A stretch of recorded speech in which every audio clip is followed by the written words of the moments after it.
That's not a knife. That's a knife. The Swiss Army knife. Arguably one of the most popular multi-tools in the world. Not surprising, given that this multi-knife design has been going strong for well over 100 years. Back then, the soldier knife was the main model that was issued to Swiss soldiers. But now, there is a huge variety of models that can suit your needs. I use the Evowood 17 as my everyday carry. This little dude has been on some epic adventures with me over the years. The particular model has walnut scales and 13 features, which are large blade, wood saw, nail cleaner, small screwdriver, bottle opener, scissors, wire stripper, screwdriver, can opener, nail file, corkscrew, reamer punch and keyring. That's right, keyring is a feature. I'll put a link to it in the video description. It's a small design, the blade only being about 55mm long, but I'm about to show you just how versatile this little beast can be. Here are 10 awesome Swiss Army knife survival skills. You're probably thinking that with such a small knife and saw, this tool isn't going to be able to do much out in the wilderness. They always say that the best survival knife is the one you have on you. So let's imagine that this is the only tool you have with you. In order to get the best out of this small multi-tool, I'm going to need a helping hand from good old Mother Nature. Using the saw, I cut a birch stick about 1.5 to 2 inches thick maximum. I try to find the straightest sections of wood with no knots, as this will make cutting difficult. I cut the sticks to roughly 10 to 15 centimeters in length, and using the knife I take the top layer of bark off, and then I begin to make some deeper slice cuts to thin down the material. Obviously, the grind on this knife is only small, so it takes some time. Once the wedge end of the stick is slimmed down enough, I flip it around and put a bevel on the other end. This is the end that will take a beating, so by putting a bevel on it, it will stop it mushrooming out. Ah, what a cute little wedge. But don't let that fool you. I'll show you what you can do with this in a minute. In the meantime, let's saw a log. When you first look at the saw on a Swiss Army knife, you'll notice that it isn't very long. You might think that you're restricted to only be able to cut wood that is not wider in diameter than the length of the blade. But this is not the case. Here's a silver birch tree that had fallen down in a storm some weeks ago. You can clearly see that it's much larger in diameter than the length of the saw blade on the Swiss Army knife I'm using. But with the right technique, you can saw through a log this thick, no problem. I begin by sawing into the log to the depth of the saw blade. Then I begin to angle the saw at a 45-degree angle and continue to saw to the depth of the blade. I do the same to the opposite side. Now, rather than bore your socks off, if I'm not doing that already, I'm going to speed up this clip. But as I do this, you will notice that I continue to change the saw angle. Essentially, I'm cutting the wood into a V shape and then sawing down horizontally to cut away the top of that V. Rather than continue to burn calories sawing, once I'm happy with the depth I'm at, I can get the wood wedges out and hammer down on these to break the log open quicker. In fact, when the log finally splits, you can actually see the V shape I made against this log. Right, so now we have a gnarly looking log. Let's craft it into something. Using the saw, I score around the log halfway up the length. Again, I cut down to just over the depth of the blade of the saw. Now, I'm going to do something that will have every Swiss Army knife owner cringing. I'm going to batten down on this log. It's worth noting, you should never batten down wood with a Swiss Army knife, or any folding knife for that matter. Because there are a lot of components that hold these knives together, you run the risk of loosening the joints and fixings. It's not a 5mm bushcraft blade. However, battening can still be achieved if you go about it in the right way. Firstly, I only open my knife blade at a 90-degree angle to the wood. This means that as I hit down on it, it's not going to put so much stress on the components that hold it together. So I gently batten down on the wood to the depth of the blade. Then I continue to make these cuts all the way along the diameter of the wood. This is marking the material that I want to cut away. Now, get the wood wedges out and place them in the cuts I just made. Batten down and split the material away. Once I have the majority of the material cut, I just go back to using the knife to take away the rest of it. This is now forming the handle of a wooden mallet.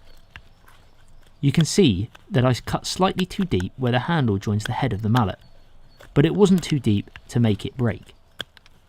Once the basic handle shape is formed, I just tidy it up a bit with the knife to create a more ergonomic handle. Now, you can keep the bark on the head of the mallet, but personally I take it off as I find that once you've hammered down with it a few times, it seems to flake away and bits of wood fly off everywhere. And there you have it, a wooden mallet. Now we can really start building things. All of a sudden, that small Swiss Army knife at the beginning of the video isn't looking so small. With a wood mallet, you can do some bigger projects, like building a fire reflector or windbreak. Or if you've followed my channel over the years, you can even build an entire semi-permanent base camp. Whilst we're on the topic of big logs, you can easily use these techniques I used to split a large log. Make a small cut with the knife going to the middle of the log, and do exactly the same to the other side. If you want, you can use the saw to make your cut wider. Then get the trusty wood wedge out and split away. Make sure to resharpen the wood wedges regularly so they can easily get into the cuts. Once you've split the round, it's much easier to split the other sections of wood. You can then use the edges of these smaller sections to make feather sticks and expose the dry interior part of the wood that is so good for lighting fires with. Speaking of fire, can you get a fire going with a Swiss Army knife? Well, providing one of the tools on it has a sharp 90-degree edge on it, then you should be good to go. The only problem is, not many of the tools on the Swiss Army knife have this sharp angle that you need to be able to strike sparks off a ferro rod or fire steel. Now, in an emergency, you could use the actual sharp blade of your knife, but this is not a good idea. You will soon blunt the blade. The reamer also has a sharp angle on it, and it can throw out sparks, but again, you don't really want to be blunting this tool. The can opener also has a sharp edge, and this can throw out a surprising amount of sparks, certainly enough to get a fire going. But one of the best methods is the saw, or more importantly, the back of the saw. It tends to have a sharper angle on the edge, and it can throw out sparks nice and easily. You then don't run the risk of damaging the blade itself. Now that we're warmed up, let's craft some more items that can be used for camp. Time for the saw. The woodland I am in is very dense, and so many of the trees grow straight as they fight for the sunlight above. So I'm sawing off a straight piece of wood that has a number of forked branches growing out from the side. These can be used for campcraft projects. I saw off all of the protruding branches except one, which I saw off at about 4 inches away from where it joins the main branch. As there is an abundance of straight wood around, I'm going to make a number of these. This is what they should look like once you've sawn them to size. I then chamfer off the end of the stick, similar to how I was making the ends of the wood wedges. If you want to take off more material with a slice cut, you can just bring the wood into your chest and use a chest lever grip to add more power to your cut. Now, time for the reamer tool. It's a funny looking tool, but it's one of the most used tools on this knife. If you look closely, you will find that there is a sharp blade on one side of the reamer. It is also slightly curved. This is designed for cutting holes. Now I make a hole in the flat section of wood that I just made. There are a few different ways of using the reamer to cut a hole through wood. You can either continuously rotate it like this, which is fairly safe, but it can be time consuming.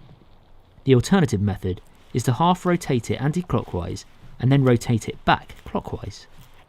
This method will cut a hole much quicker, as you're using that cutting blade much faster just doing the half crank. Now that I've drilled 3 holes in the top pieces of wood, I thread some cordage through each hole. Then find a tree and tie these sticks to the tree with a secure knot. I tend to tie them just below head height. And now you have yourself multiple gear hangers. You can use these to hang your backpack to keep it up off the ground, or you can hang a coat or a lantern or whatever you want to hang. Either way, get more organised around your camp with some gear hangers. The great thing about these is that you can take them down easily and bring them with you if you're on a multi-day camping trip. Now here's a tip that an old teacher taught me years ago. The corkscrew, you could argue, is one of the most unused items on the Swiss Army knife. After all, what more can you do with it other than open up a bottle of wine? Not saying that's a bad thing. In fact, I use it for just that. But this next tip will blow your mind. Firstly, I'm going to need the saw. Again. To cut me a straight piece of hazel. Hazel is fast growing, and when it's cut, it can grow multiple shoots out of the same cut. It's an awesome natural resource, and is regularly coppiced here in Britain. I'm cutting a section that is about 2 inches in diameter, and as long as I can get it. As I already have a camp, I'm going to take it back there for this bit. Oh look, it's snowing. Using the knife, I chamfer the thin end of the long stick. I'm not cutting it too deep, just enough to create a flat section. Then, screw in the corkscrew into this flat section, winding it up as tight as it will go. Because of the way this Swiss Army knife is designed, the saw is on the opposite side and you're able to unfold it. In order to make it more rigid, I'm just going to wrap some cordage around the knife to stop it from rotating away from the stick. Now you have a saw on a stick. But what's the point in this? Well, let's take this example. You might have cast a fishing lure up in a tree and it's got caught. Let's face it, we've all been there. With this technique, you can cut high up branches that would normally be out of reach. Just remember to only do short sawing strokes, as the saw is only very short. It takes some time and patience, but it does work. You probably don't want to go any thinner on the stick diameter, otherwise there will be too much flex and the saw blade won't bite properly. So, the corkscrew isn't so bad after all. If you take a stroll through a coniferous woodland, you might notice that some of the trees have a white, waxy substance that is flowing out of the bark. This is one of the best natural resources you can find. Be happy you found it. In my case here, I just hit the jackpot. This pine tree is flowing with the stuff. It's called resin, not to be confused with sap, which is totally different to resin. All trees produce sap, but only certain conifer trees produce resin. Sap is a more watery substance that trees use to move mineral nutrients from its trunk and up and down to its leaves and roots to aid with photosynthesis. Resin, however, is different. Rather than harbouring nutrients that later get transported through the tree, resin consists of compounds secreted or deposited by the tree. Scientists are still debating to this day as to whether resin is a waste product of the tree, but it is thought that it's a form of protection against infection on damaged limbs or to prevent insect attack, although sometimes there is a symbiotic relationship between tree resin and insects. Anyway, I digress. Here is a tree full of resin, and I'm going to collect it. Now, rather than destroy my knife blade, as the resin is very sticky and difficult to clean off, I'm going to use a stick to pull out the chunks of resin and collect it in a tin can. Once I have enough resin, I cut off a small piece of birch bark. I score the bark first with a knife blade, then begin to gently slice underneath the bark to peel it back without breaking. I then cut off a small piece of the branch of the birch tree.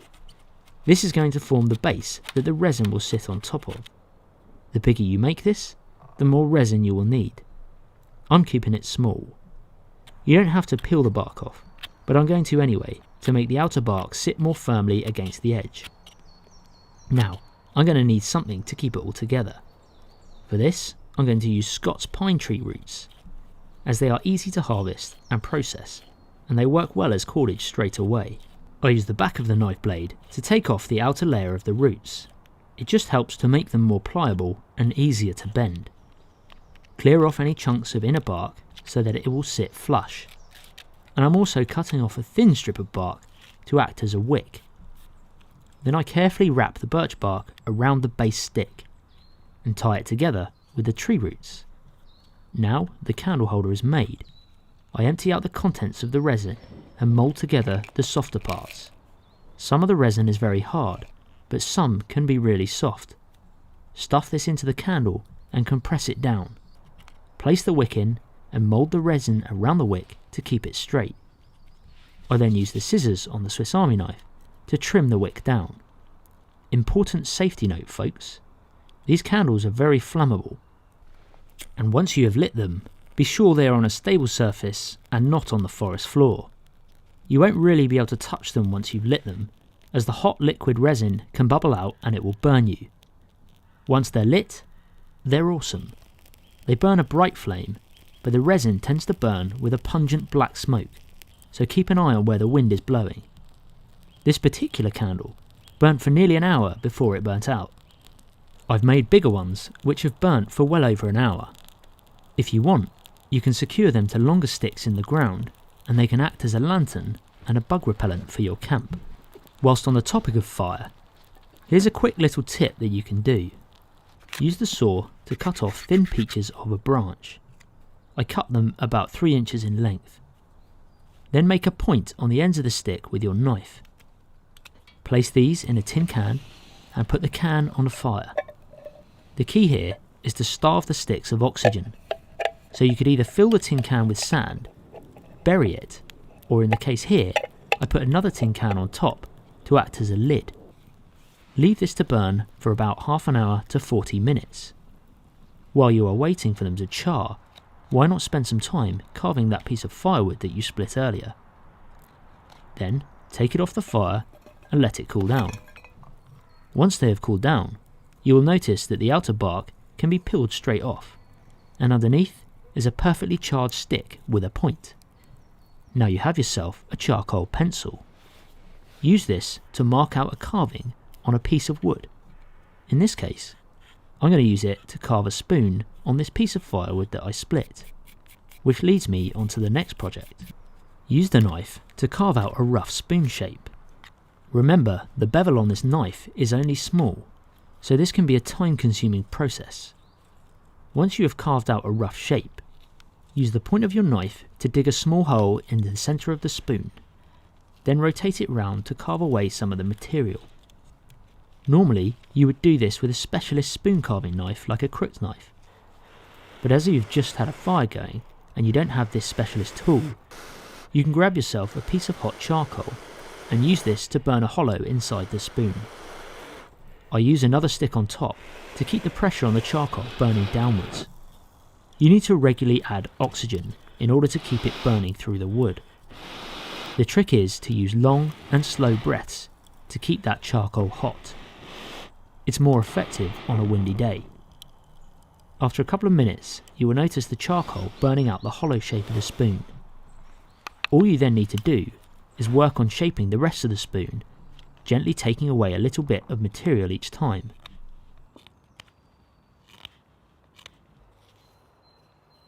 And there you have it, folks. 10 simple survival tips that you can do with a Swiss Army knife. Well, little knife, we've come a long way since the beginning of this video. I hope the folks out there on YouTube enjoyed watching you work your magic. Hopefully they will subscribe and you can show them more of your skills. And if the folks out there are looking into some more Swiss Army knife inspiration, I highly recommend they check out the master of the Swiss Army knife, Felix Immler. Not only does he have some incredibly in-depth videos on the Swiss Army knife, but he's added some insane modifications to his. Oh, and he's also written an incredible book full of awesome Swiss Army knife skills. I've left a link to it in the video description below for you to check out. In the meantime, from me and my Swiss Army knife, see you in the next episode.